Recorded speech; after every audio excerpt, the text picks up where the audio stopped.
Boa noite a todos. Vamos começar a nossa aula hoje, mais um módulo do nosso treinamento em temas importantes em unidade de urgência. Vou deixando alguns recados aí e nos siga nas nossas redes sociais. Estamos sempre divulgando conteúdos, Instagram, no site, LinkedIn. Sejam todos bem-vindos.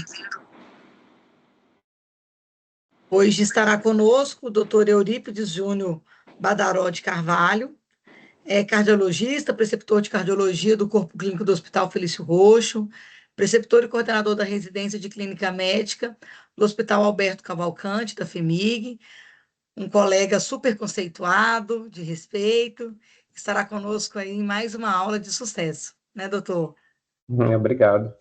Encaminharemos os certificados posteriormente. Se tiver algum colega ainda sem o certificado, só me chamar aí, por favor, que a gente vai organizar o envio posterior das aulas anteriores, tá? E também eu vou encaminhar no chat a lista de presença. Doutor, é com você. Muito obrigada. Nada, prazer estar aí com vocês novamente. Daqui 2 semanas vamos ter outro tema também, né, de insuficiência Isso aí. cardíaca. Conto com a presença aí de todos para a gente aprender mais um pouquinho dessas áreas cardiológicas, mas que não são exclusivas do cardiologista, né? Para todo médico que trabalha em pronto atendimento, ele precisa ter, pelo menos, né, uma noção para não comer mosca e fazer as condutas de maneira mais adequada. CIDs de grande Hoje, relevância exato, na unidade de urgência, né? exatamente, exatamente. Hoje a gente vai falar um pouquinho de síncope, né? Então a gente vai começar lá do sintoma, uma conduta segura, e que todo médico precisa saber, né, para trabalhar na urgência, o que tem que ser feito de maneira correta. Antes de tudo, para a gente vai entrar no tema da aula de síncope, a gente tem que lembrar que síncope é um diagnóstico, síncope não é um sintoma. Logo, síncope ela não deve, não pode estar na HMA quando você está fazendo a sua anamnese. Então, síncope, o que vem a ser, de fato, uma síncope? A síncope, ela consiste em uma perda súbita total da consciência, que vai vir associada a uma perda de tônus postural, e ela decorre de um mecanismo fisiopatológico comum, que é um hipofluxo cerebral. Esse hipofluxo cerebral leva o paciente a perder a consciência, ele vai para uma posição de decúbito. Nessa posição de decúbito, aumenta o retorno venoso, volta o sangue para o cérebro, por isso ela é caracterizada por ser transitória. Então, o paciente ele apresenta um rápido restabelecimento dos sentidos. E nisso a gente vai ter uma miríade de várias diagnósticos diferenciais que a gente vai comentar ao longo da apresentação. A epidemiologia da síncope ela tem uma distribuição trimodal. Então, ou seja, ela pode acometer praticamente qualquer faixa etária dos pacientes que a gente lida no dia a dia no pronto atendimento. Então, faixa dos 20 anos vai predominar, sobretudo, né, em sexo feminino, pacientes que têm maior tendência a ter síncope neuromediada, a famosa síncope vasovagal. Ela vai ter um outro pico por volta dos 60 anos e outro pico por volta dos 80 anos. Aí a gente já vai ter outras causas mais diversas, algumas causas mais graves, né? E também a famosa hipotensão postural, hipotensão ortosstal, a gente acaba pegando demais nos pacientes mais idosos, até por conta também de polifarmácia. Então, acomete a cerca de 6,2 pacientes a cada 1.000 por ano. Ela constitui 1 a 3%, né, pelo menos 1 a 3% dos atendimentos no pronto atendimento. E desses pacientes que acabam sendo atendidos, cerca de 1 a 6% acabam por precisar internar. Como eu já havia dito, acaba sendo mais prevalente nas mulheres, sobretudo nessa faixa dos pacientes mais jovens. Ela é caracterizada por ser um diagnóstico recorrente. Um paciente que já teve um episódio de síncope, ele é mais propenso a ter outros episódios de síncope, sobretudo após um período de 2 anos. E a gente tem alguns preditores que facilitam com que o paciente venha a evoluir apresentando síncope. Aí entra vários, né, desde causa de doenças, né, a própria idade do paciente, uso de medicamentos como diuréticos e antihipertensivos. Então, antes da gente entrar nos tipos de síncope em si, lembrar, né, como eu falei lá, que síncope é um diagnóstico, e síncope não é igual a perda de consciência, então a gente tem que sempre, quando estar diante de um paciente que teve perda de consciência, definir se de fato houve essa perda de consciência, porque muitas vezes o paciente pode falar, o paciente desmaiou, mas às vezes não foi uma perda completa de consciência, pode ter sido uma lipotímia, né, que é uma pré-síncope, ou de fato ele pode ter perdido a consciência, mas ser por outra causa que não seja essa que eu falei com vocês, do hipofluxo cerebral associado à perda de tônus postural. O que mais a gente tem que avaliar no paciente com perda de consciência? Né, chegou um paciente com um relato de inconsciência, tem que ver se o paciente não estava hipoglicêmico.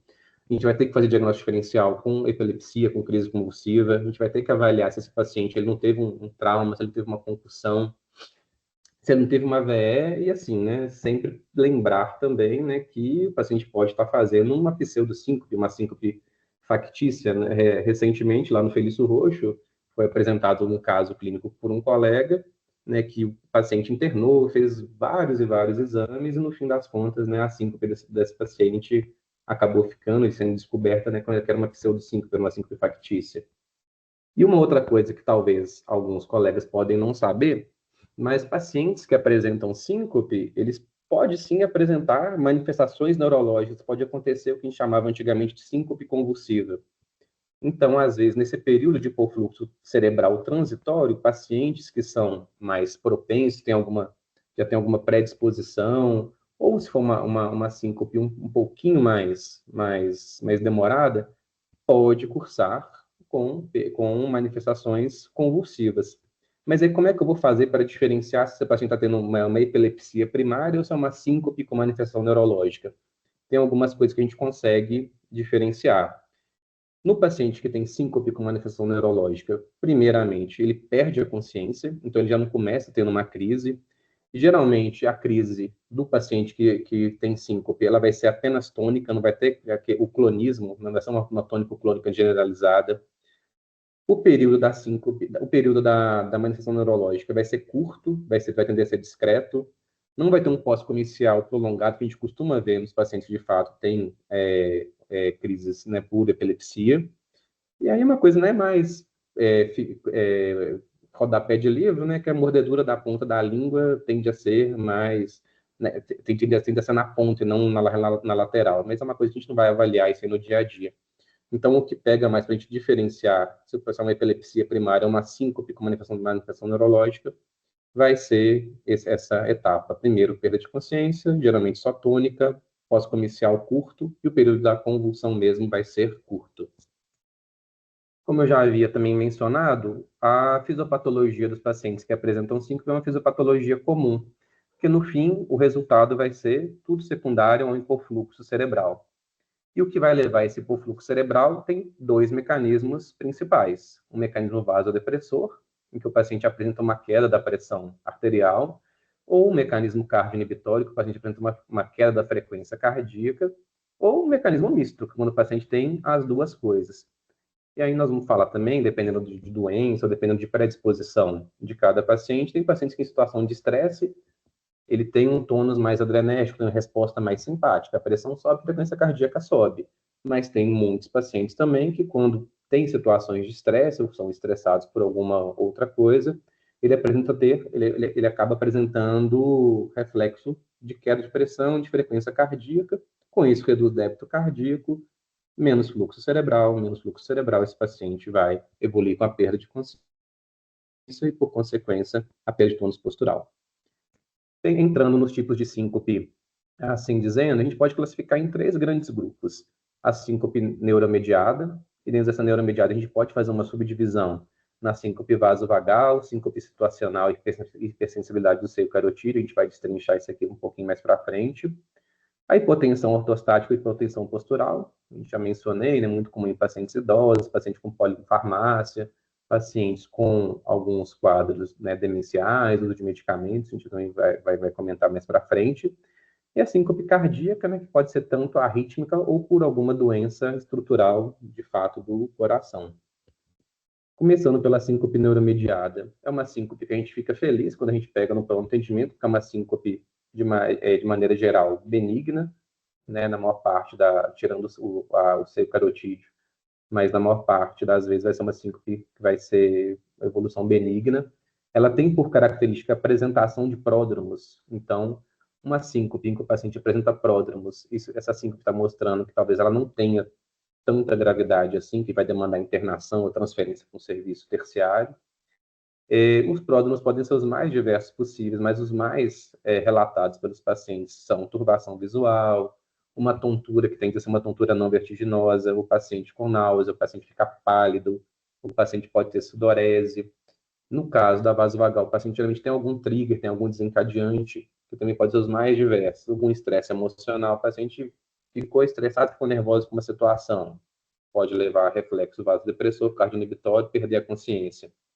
Mas tem pacientes, isso aí também é relativamente comum, paciente que vai tirar sangue, né? Que aí toda vez que tirar sangue, passa mal, escurece, tem lipotímia, tem até uma síncope. Paciente com em situações de dor, né? A dor, né, pode levar nesses pacientes um estímulo tão importante parasimpático que acaba também levando os pacientes a ter uma síncope.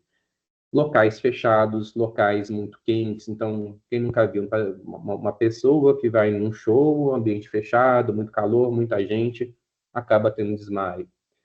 Situações em que o paciente não está bem hidratado também pode levar à perda de consciência. No caso da situacional, por exemplo, manobras, né, vasovagais, manobras que aumentam a pressão intratorácica, e acabam, às vezes, reduzindo o retorno venoso. Também podem levar, no mecanismo de Frankenstein, de reduz retorno venoso, reduz estiramento, também pode levar, no mecanismo final, uma redução do fluxo cerebral, levando a síncope, então tosse, micção, defecação, alguns pacientes até deglutição, mais forte, pacientes já mais debilitados, né, nesse caso, pacientes mais idosos, né, não raro, às vezes, a gente pega paciente, às vezes foi o idoso, foi no banheiro, foi fazer cocô, acabou tendo uma perda de consciência durante o esforço evacuatório, né, acaba caindo, batendo a cabeça, tendo até ferida corto-contusa. E no caso da síndrome do seio carotídeo, também a gente vai destrinchar nos próximos slides, né, que é uma etiologia já do paciente também mais idoso, naquela faixa etária geralmente de 60, 80 ou até mais, que por meio do envelhecimento, alguns grupos de pacientes pode passar a apresentar uma hipersensibilidade, né, nos baroreceptores e evoluir também com episódios de síncope que podem requerer, nesse caso, né, até marca-passo. Se seu diagnóstico foi neuromediado por vaso vagal ou situacional, como eu relatei, vai ter caráter benigno. Se você tiver na dúvida se de fato é, você pode até pedir um tilt test, não sei se todos estão muito habituados com esse exame, mas é um exame que a gente consegue confirmar, então, quando a gente tem dúvida diagnóstica que de fato a síncope que o paciente apresentou foi uma síncope neuromediada, uma síncope vasovagal, que aí o paciente fica, né, basicamente igual dessa figura, o paciente fica preso, né, na maca, você monitora a frequência cardíaca dele, você monitora a pressão dele, e você vai alterando a inclinação dessa maca, tentando, né, provocar uma situação de estresse e tentando reproduzir os sintomas que o paciente apresenta no momento que ele tem a síncope, né? E você fechando esse diagnóstico, você vai ter que tratar. E como é que a gente trata um paciente que tem síncope neuromediada? Numa parte desse paciente vai tentar evitar gatilhos. Então, o paciente ele tem sempre síncope quando está em ambiente fechado, muito quente. Então, vamos evitar esses ambientes. O paciente, toda vez que tirar sangue, ele desmaia. Então, vamos tirar sangue com o paciente deitado. Como está muito relacionado, né, com essa questão de mecanismo de Frankenstein, pode estar relacionado, a gente orienta esse paciente está sempre muito bem hidratado. Nos casos que tem um componente de uma pressão mais baixa, um vasodepressor, até um caso, né, que foge muito, né, da clericamente da cardiologia, mas alguns grupos específicos, você pode até orientar o paciente a ter uma ingesta um pouquinho maior de sal. Você pode propiciar para o paciente um treinamento físico, se é para casos mais graves, que o paciente começa a fazer uma fisioterapia motora para evitar essa variação tão grande da pressão, da frequência cardíaca, a depender da posição dele. Manobras físicas comuns, como cruzar as pernas, contrair músculo, ou até o uso de meia compressivas, meias elásticas, de pequena, média compressão, apertando a panturrilha, aumenta retorno venoso, a gente pode também evitar que o paciente tenha essas síncopes. E em casos recorrentes refratários, pode até considerar a farmacoterapia, né, como a fluorocortisona, que vai levar um aumento de absorção de sódio de água, vai puxar mais água para dentro do vaso, manter a pressão em níveis maiores. Você pode pensar também em midodrina, né, que é mais difícil de achar aqui no Brasil, mas é uma droga, um agonista alfa-1, que vai ser um vasoconstritor, que também pode aumentar a pressão do paciente, evitar essas variações, se for o mecanismo vasodepressor o principal. E no caso do fenótipo do paciente que tem o reflexo predominantemente cardioinibitório, ou seja, a frequência cardíaca que fica mais baixa, você pode avaliar até marca-passo, sobretudo nos casos de hipersensibilidade do seio carotídeo. É muito comum, né, nessa faixa etária mais idosa, e às vezes o simples movimento de cabeça rápido para um lado, para o outro, pode levar, né, compressão do músculo sobre a carótida. O corpo pode interpretar como um aumento muito brusco, muito elevado da pressão, e nisso fazer reflexo, seja vasodepressor, seja cardioinibitório, ou seja misto. Na dúvida diagnóstica, se você pegou um paciente que está, a história às vezes te ajuda bastante. Então, perguntar se teve algum movimento rápido que antecedeu a síncope, se o paciente estava se barbeando momentos antes, no caso de homem, ou se foi colocar uma camisa e estava com o colarinho muito apertado.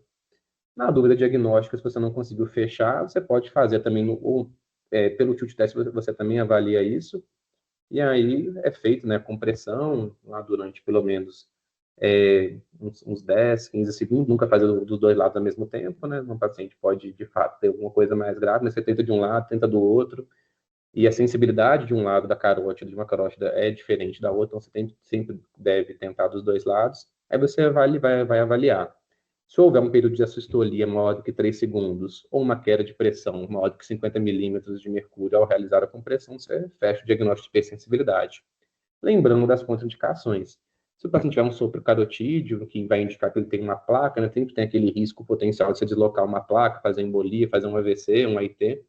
Então a gente não faz. Também se o paciente teve um IAM também recente, também por medo, né, de o paciente ter aterosclerose na coronária, pode ter na carótida também.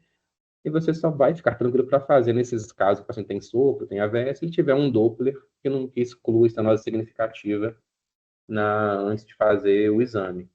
E aí a conduta vai depender. Se for cardioinibitório misto, o paciente vai ganhar marca-passo, porque numa dessas estimulações de carotídeo, o paciente pode ter coisa grave, ele pode ter de fato parada cardíaca em assistolia, não voltar, então ele acaba ganhando marca-passo. Se for um vasodepressor, os vasoconstritores, que a gente recomendou, misto também.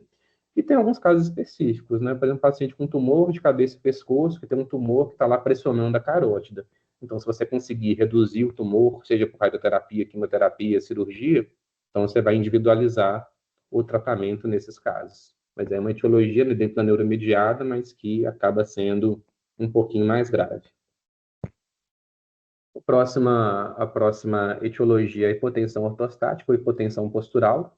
Ela é mais ou menos 8% das síncopes, e aqui entra de novo a anamnese, que te ajuda pra caramba nesses casos, e geralmente vai ser a história que o paciente, ao mudar de posição rapidamente, ou ao levantar, ou pouco tempo depois de mudar a posição, pouco tempo depois de levantar, ele acaba tendo a perda de consciência, e geralmente também apresentando pródromos igual à neuromediada que eu mencionei previamente. A gente vai fazer o diagnóstico de hipotensão ortostática ou hipotensão postural quando houver uma queda da pressão sistólica maior do que 20 milímetros de mercúrio ou da diastólica maior ou igual a 10.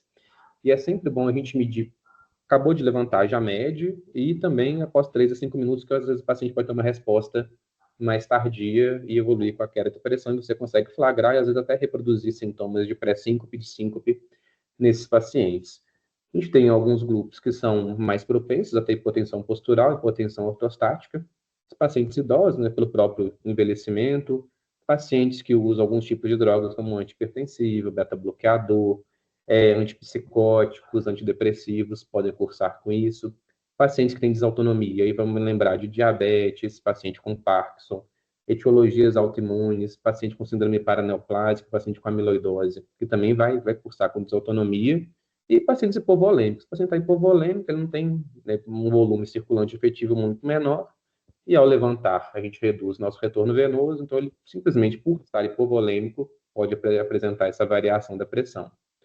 A conduta na hipotensão ortostática, a gente vai ter que sempre fazer essa revisão das medicações do paciente, avaliar se tem alguma droga que dá para a gente suspender ou trocar. Às vezes o paciente, um idoso hipertenso, mas fazendo hipotensão ortostática, eu vou preferir não dar um tiazídico para ele, eu preferir uma outra classe que seja menos hipotensora, né, de hipotensão ortostática. Orientar medidas posturais para o paciente. Então, o paciente está deitado. Não levanta de uma vez, fica um tempinho sentado, uns 3, 5 minutos sentado, para depois levantar. Pode orientar também com as manobras de contrapressão, cruzar as pernas, fazer exercício com a panturrilha, uso de meias compressivas e também, nos casos mais refratários, também você pode lançar a mão do midodrine ou da fludrocortisona.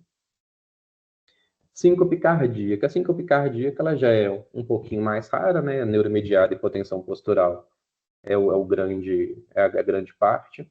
A síncope cardíaca ela tem como característica ser maligna. E o aspecto de anamnese, de exame físico que a gente vai ter para esses pacientes é que geralmente são síncopes on-off, são síncopes liga-desliga.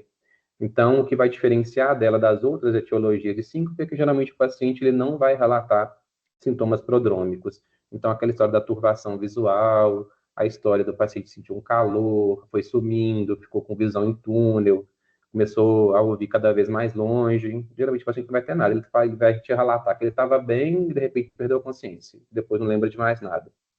Às vezes ele pode até relatar que teve uma palpitação, algum sintoma, uma dor torácica, que te leve também para pensar na cardíaca, mas o mais típico mesmo é a ausência de pródromo. Outras coisas que aumentam a probabilidade da síncope ser de origem cardíaca é se você fizer um eletro nesse paciente, o eletro vier com alguma normalidade, se no exame físico você detecta um sopro, a gente vai lembrar de estenose aórtica, a gente vai lembrar de cardiomiopatia hipertrófica, né, e outras etiologias que cursam também com obstrução de via de saída, doenças congênitas, aí mais raro da gente pegar.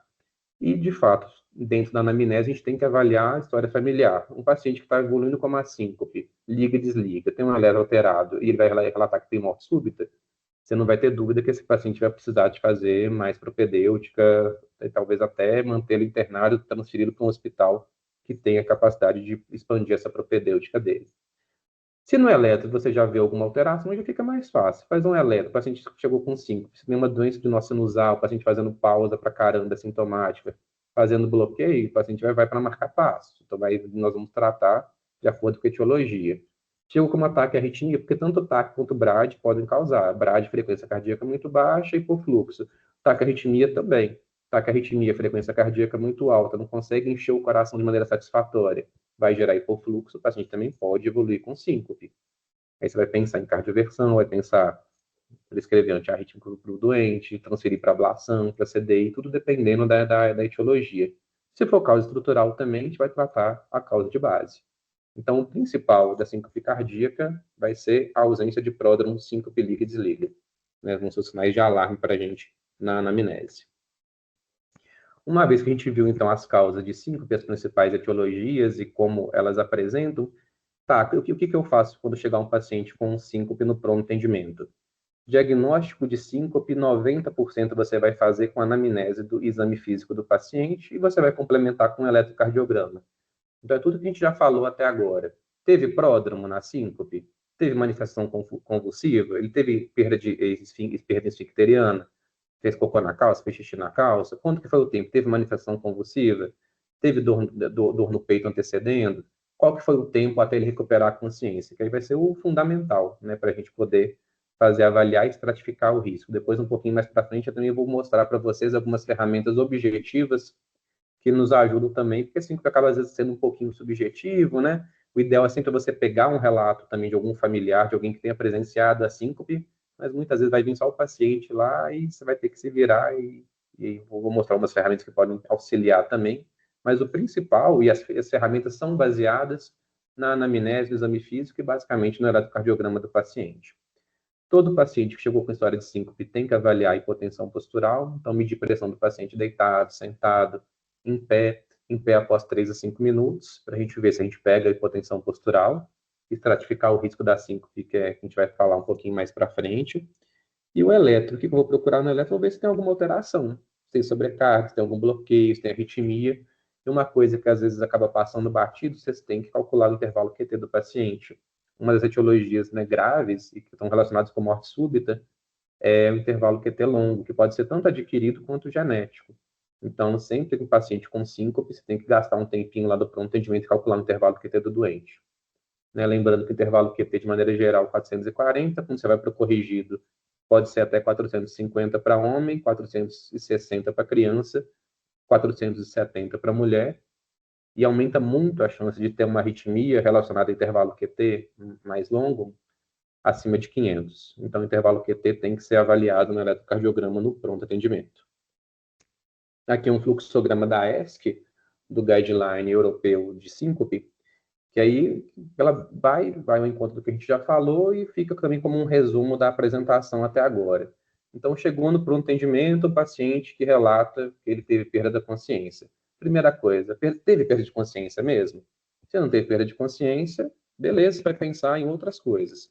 Se houve perda de consciência, essa perda de consciência, ela de fato foi síncope ou não foi síncope?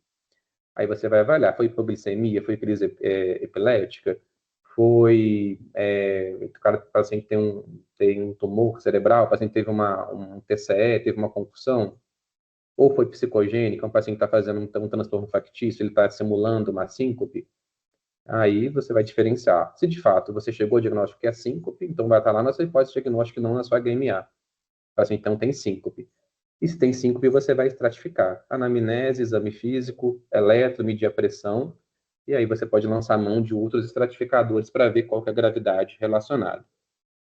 E o que são esses estratificadores? Geralmente, paciente que tem uma síncope de baixo risco, paciente que tem sintomas prodrômicos, então paciente que, de novo, né, acaba ficando até um pouquinho repetitivo. Paciente que teve náusea, paciente que teve estava numa situação de calor, sudorese, tontura, teve pródromo, eletro normal, exame físico normal, ou tem hipotensão postural, vai ser um paciente de baixo risco que você vai tender a mandar para casa e fazer as orientações posturais, pode até mandar para o cardiologista, para o clínico para fazer esse acompanhamento. Ficou um pouquinho na dúvida, baixo risco, você pode pedir um tilt teste e depois voltar para o cardiologista para poder interpretar, mas é um paciente que não vai agarrar em pronto atendimento. Um paciente também ele pode ter alguns fatores de alto risco, mas são fatores menores. O paciente às vezes tem pródromo, mas é um pródromo muito curto. Ah, sentiu uma tonteirinha de 2 segundos e desmaiou. Ou às vezes até um pródromo que seja ausente.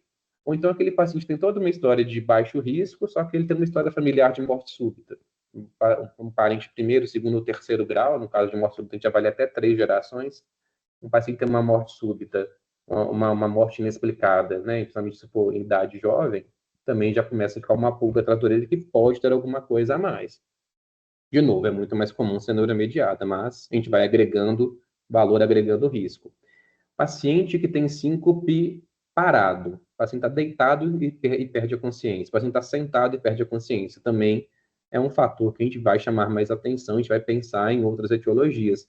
Né? Até mesmo TEP, síndrome coronariana aguda, podem manifestar como síncope, é muito raro a gente ver, a gente sempre tem que lembrar, e o eletro pode te ajudar também nisso, exames de sangue, que não são obrigatórios na maior parte das vezes que você estiver avaliando o paciente com síncope.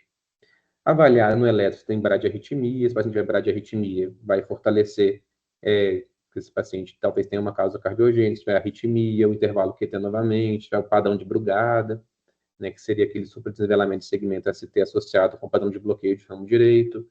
Então, isso vai agregando valor.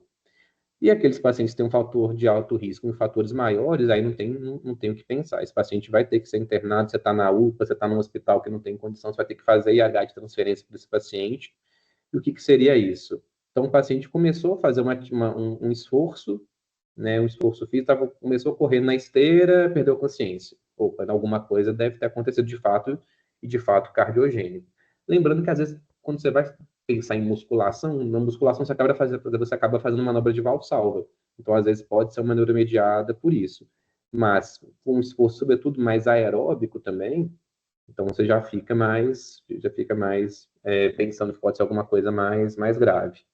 Se o paciente relatar que teve uma palpitação súbita e logo depois perdeu a consciência, também fortalece, seja arritmia. Então vai internar esse paciente, vai transferir, vai avaliar, fazer Holter internado, fazer ecocardiograma, fazer ressonância cardíaca.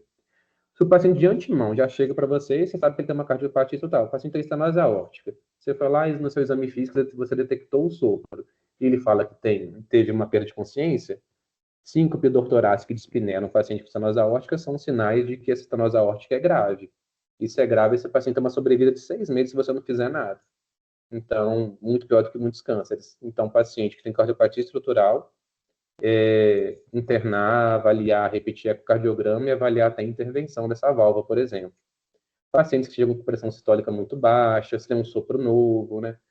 Chegou com BAVT, um BAV avançado, um BRE novo, aí então não tem nem que pensar, né? Esse paciente vai internar e vai seguir os protocolos específicos. Entrando na avaliação um pouquinho mais objetiva, né? Tudo que a gente falou é muito subjetivo, né? Vai da anamnese, vai do exame físico.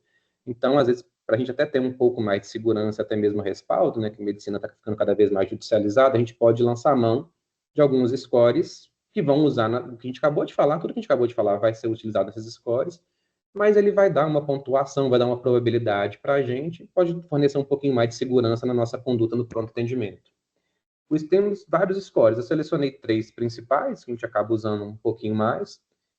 O primeiro é esse score de São Francisco. Ele vai avaliar, por exemplo, desfechos ruins, mortalidade, internação. Dentro de 7 dias, aí você vai avaliar. Tem até esse mnemônico aí que eles usam, né, que é em inglês, que é o CHESS, que é a insuficiência cardíaca, hematócrito, eletro, a questão de dispneia e pressão sistólica menor do que 90. Se o paciente pontua pelo menos um, você já vai considerar fortemente que esse paciente seja internado. Hematócrito, geralmente, você não vai pedir, né? Você não vai pedir hemograma de rotina, né? Mas os outros, você vai avaliar pela história clínica do paciente. Se tiver um, você vai pensar que um paciente é um paciente de maior risco, vai considerar internação e transferência. O próximo score, que também é bem interessante, é bem importante, chama EXIS, e ele avalia a probabilidade da síncope do paciente ser de origem cardiogênica, igual que a gente falou, a síncope cardiogênica é aquela que vai conferir maior morbidade e mortalidade para o paciente, e ele vai definir também qual que é a mortalidade associada. É interessante, né, porque se o paciente tem pródromo, vocês podem perceber ali na tabelinha, que ele vai pontuar negativo. Então, se o paciente tem características de neuromediado, uma síncope mais benigna, ele vai perder ponto. Se tem fator precipitante, fator predisponente, vai perder ponto.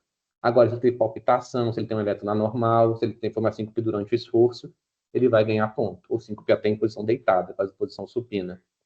Um EGS maior ou igual a 3, ele vai ter uma sensibilidade bastante alta para a síncope ser cardiogênica e vai estar relacionado com 17% de mortalidade em até 2 anos. Então, um paciente com EGS maior ou igual a 3 é um paciente também que é para internar, transferir e fazer uma investigação mais aprofundada em relação à cardiopatia do paciente. O último score que eu selecionei aqui é o OSIL, que também vai fornecer uma avaliação para a gente de mortalidade, agora num período mais curto, num período de 12 meses, de 1 ano, e também a gente pode usar. Geralmente, quando eu avalio 5, eu uso pelo menos esses 3.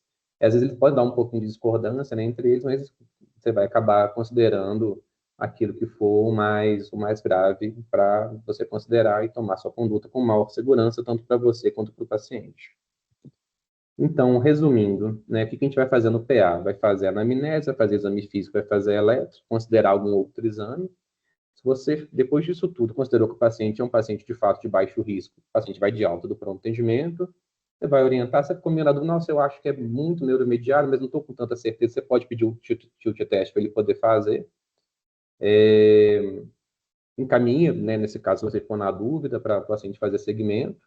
E se for de baixo risco, então ela vai ser neuromediada, vai ser hipotensão postural, você já vai ter orientado, fazer feitas as orientações específicas de cada um. Se você achou que um paciente é um risco mais intermediário, ele pode ficar em observação, aí eles até comentam no guideline de unidade de síncope, eu desconheço onde a gente tem essa unidade de síncope aqui em Belo Horizonte, talvez até em Minas Gerais, né, talvez seja uma coisa mais de São Paulo.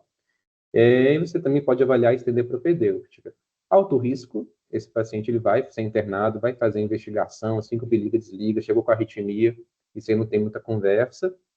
E nos pacientes, né, mais graves, ou no paciente que tem síncope inexplicada, você tentou avaliar, é até uma coisa importante, né, que eu não cheguei a mencionar, síncope às vezes é um diagnóstico, às vezes você faz o diagnóstico de síncope e às vezes a causa você não consegue elucidar. Cerca de 20 a 30% dos pacientes que têm síncope, eles ficam sem um diagnóstico específico. Nessas vezes você não vai conseguir encaixá-lo em nenhum dos 3 ali, você às vezes vai tender mais para um, vai tender mais para outro, né, e acontece, né? É medicina, né? É diagnóstico probabilístico. Nesses casos, se você não tiver uma síncope muito bem explicada, você pode considerar o loop recorda, não sei se vocês estão habituados com isso, mas é um holter com você amplia, né? Que o holter geralmente faz de 24 horas. O loop, o paciente pode ficar dias, pode ficar semanas, pode ficar meses, quando você coloca um looper totalmente implantável, porque também é muito esporádico. Você faz, então, uma síncope muito esporádica, Então, às vezes, você vai precisar de um tempo maior para aumentar a sua sensibilidade para tentar detectar alguma coisa. E nos casos mais importantes, pacientes às vezes mais simples, muito graves, se a questão da propedêutica não achou nada, às vezes é um paciente, talvez, para encaminhar de fato para o arritmologista, nem para o cardio, para avaliar, fazer estudo eletrofisiológico, para ver se de fato esse paciente não tem alguma arritmia, algum fator predisponente. E se não reparar que eu não falei nada de dupla de carótida. Né? Dupla de carótida ele não entra em avaliação de síncope. O paciente que tem carótida obstruída, ele vai manifestar com AIT, vai manifestar com AVC. Então, duplo de carótida ele não entra em investigação de síncope, apesar de ser amplamente solicitado nos pacientes que às vezes apresentam síncope. Eu acho que é isso. Se tiver alguma dúvida, alguma coisa para esclarecer, estou à disposição. Muito obrigada, uma aula excelente, esclarecedora. E era uma das perguntas, que era o Doppler de carótida aí. Uhum. E sobre o eco? Todo mundo está É, habituado, né? e Uhum. sobre o eco? Eco não entra, eco só se você pensar que é uma etiologia cardiogênica. Você Porque a resolve o gente vê muito diagnóstico com isso, anamnese sabe? e físico, e é lento. É isso, a gente vê muito isso em pronto atendimento, o paciente às vezes fica agarrado, Esperando o eco. porque Uhum. esperando o eco, né? Então, realmente, se a gente não pensar em alteração cardíaca, nós Uhum. não temos que pedir. Exato. Tipo, chegou uma menina de 15 anos, fazer exemplo besta, 15 anos, brigou com o namorado. Aí brigou com o namorado, teve estresse, desmaiou. Você vai pedir eco para ela? Você faz o exame físico, o paciente não tem nada, não tem sopro, ela é normal. Tá lá, né, teve pródromo, passou mal, escureceu, brigou com o namorado. Aí é mais provável que seja neuromediada mesmo. Então, assim, tudo vai depender da sua anamnese e do seu exame físico. É isso, eu acho que hoje você falou muito bem aí, a medicina totalmente judicializada. O que vai nos Uhum. respaldar é a nossa anamnese, exame físico, e ele bem Bem descrito em completo. prontuário.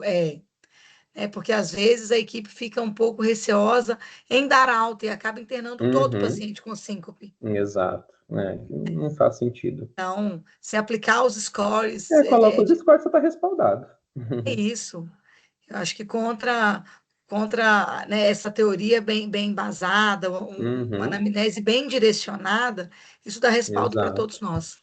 E até para dar vazão no pronto atendimento, já é tão cheio, você vai passar para o coleguinha reavaliar e o plantão que já é caótico sempre, né? Então, você podendo Sim, liberar o paciente para casa é sempre melhor. e você consegue ir embora e dormir com a consciência tranquila, Exato. né, que você aplicou tudo. Sempre é uma grande luta. Eu acho que é Uhum. isso. A equipe, alguma pergunta? A aula foi tão esclarecedora que você foi conduzindo e já direcionando as respostas de É. possíveis perguntas. Foi muito boa a aula. Obrigado. A aula foi muito boa, Eurípides.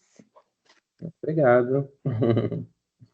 Gente, acho que não tem pergunta no chat também. Acho que ninguém mandou nada. Só reforçando que a lista de presença está no nosso chat, tá? Fiquem à vontade aí em já participar conosco aí. E aproveitando para convidá-los, né? Daqui 15 dias teremos uma aula de Tem mais. insuficiência. Temos mais. Os grandes temas do pronto-socorro, né? Os Uhum. temas em cardiologia aí, uma insuficiência cardíaca, e nós estamos focando as aulas para a realidade mesmo do pronto-socorro, Uhum. né, doutor? Algo que a Exato. gente já pactuou e conversou antes para direcionar como ajudar a nossa equipe que está aí no pronto-socorro. Uhum. Gente, é isso, doutor. Muito obrigado pela aula. Nada, Até que daqui isso. 15 dias. Convidamos a Até. todos para a nossa próxima aula. Muito obrigada a todos. Bom descanso Beleza. aí, ou bom plantão para quem Obrigado. está nos plantões. Beleza. Obrigado. Doutor.